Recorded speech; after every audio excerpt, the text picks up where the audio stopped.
Welcome back to Andersen Acres. We're out here with the dogs today. Sorry if you can't see them very well. It's a woodpecker. Yeah, he's annoying. Anyway, he's annoying, guys, I know. Anyway, we're just going to follow the dogs around today, and I wanted to talk a little bit about livestock guardians and roaming.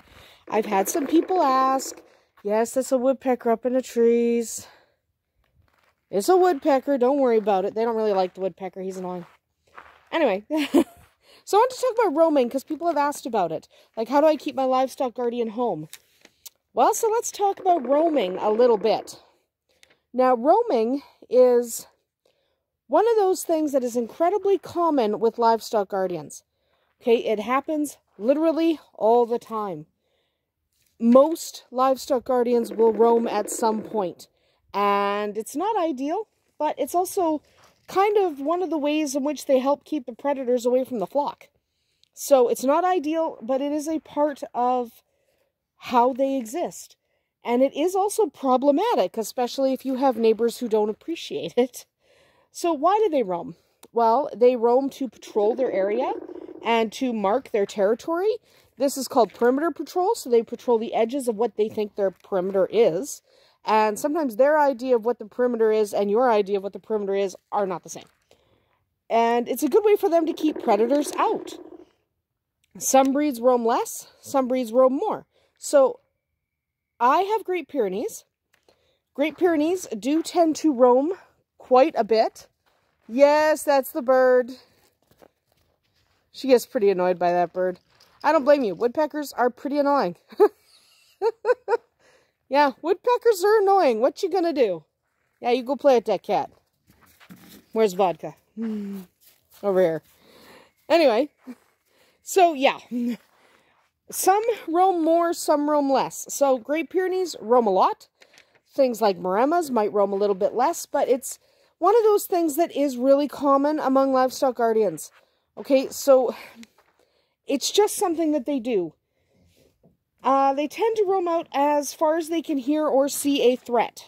So if they see a threat out in the field, even if that field's not yours, they're going to patrol that field. Okay, so that means things like coyotes out in the field. Field might not be yours. Too bad, it's their territory. They're claiming it. So they will do that, and sometimes some livestock guardians will do it up to 200 acres. And most people don't have 200 acres, so it can be a little problematic.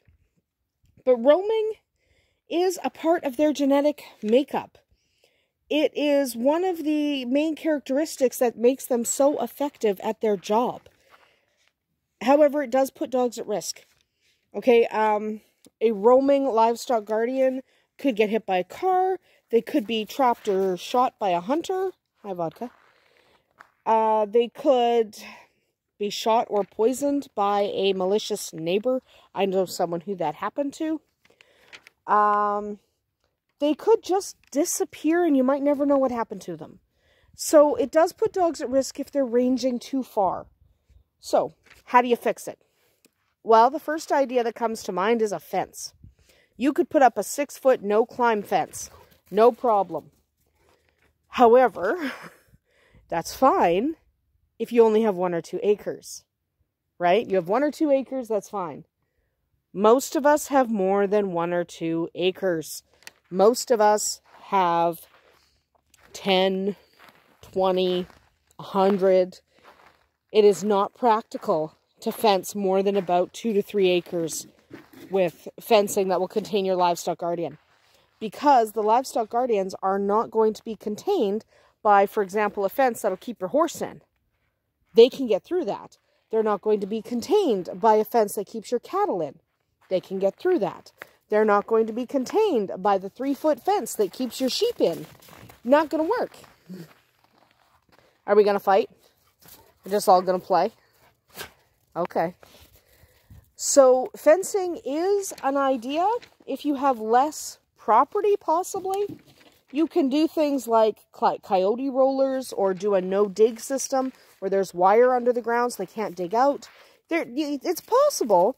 It is really expensive if you have a lot of property. So some people use shock collars. I don't like that. I don't like shock collars. Shock collars cause pain, and it's really aversive, and it doesn't really help because there's a couple of things that happen. So if you have a wire dug into the ground that's hidden to shock the dog when they cross it, the problem you're going to have is the dog gets out. They get shocked. They won't come back in because they got shocked. So you end up with a dog outside the barrier, which is not helpful. And long-term, shock collars don't really help for livestock guardians anyway. Because, yeah, it might solve the problem short-term. It's not going to solve it long-term. Because eventually you're going to have to take the collar off, or the collar battery is going to die, or any number of things. Livestock guardians are more effective if they don't have to wear those collars. They make a collar now that makes a sound instead of doing a shock. So it's an annoying sound when the dog goes out of range. Those aren't bad. But ultimately, and for short term, a collar like a sound collar could help you temporarily. Okay, that might work for the now. If you have a problem, like if your dog is only going in one direction, like you have one neighbor on one side, so your dog is going in that one direction, then it is possible that you'll be able to use a sound collar to keep your dog from going in that one direction. Long-term collars probably don't work. So they might work for one zone. Like, don't go to the neighbor's house, that one neighbor's house that you're going to all the time. Don't go there. So they'll probably work for that. But long-term, you need a better solution than that. So my general solution, I have two of them. Boundary training, which I did a video on last year, which just involves walking the area with your dog over and over and over again until they get it. That takes a long time. It could take a year, but it does work eventually. It eventually sinks in. The other thing you should do is offer mental stimulation at home. They need something to do. Okay, they can't just sit out here and stare at chickens all day because that's kind of boring. So we're not going to sit here and stare at chickens forever because it's boring and we want something else to do. Give them something to do. A playmate. So, you know, we've got 3 dogs. They play together all the time. They also play with Shadowfax. So a playmate, or just things for them to do. You could have a lot of different toys. Maybe, I know people who have built almost like an agility course for their dogs.